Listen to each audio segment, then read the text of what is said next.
granted employees promotions, transfers, and pay raises without the school board voting on the changes at a public meeting and without documenting the approvals in the board meeting minutes. The former superintendent of the Altoona Area School District, had been in that position for nearly 30 years. He should have known that documenting the board's approval of salary increases in a public session is a basic requirement of the Public School Code of Pennsylvania and necessary for providing transparency to the taxpayers. Now, not to bring up anything other than just to point out that Senator Reichelberger knows this issue well. When the Pennsylvania General Assembly passed a pay raise in 2005, say what you want about it, and a lot of people obviously vigorously disagree with it, but it was a vote. It was a public vote, therefore you could hold the public officials accountable.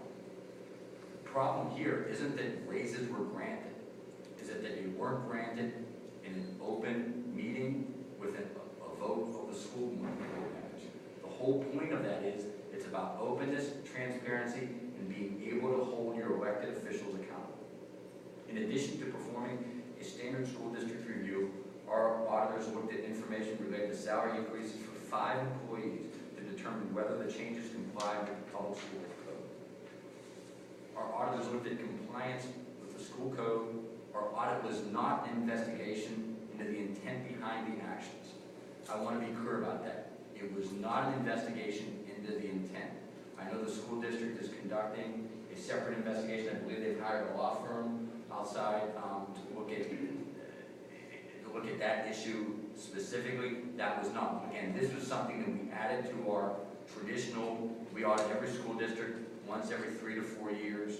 This was part of our normal audit of the Altoona Area School District, but we added this specific area to look at the salary increases, but we did not look at intent.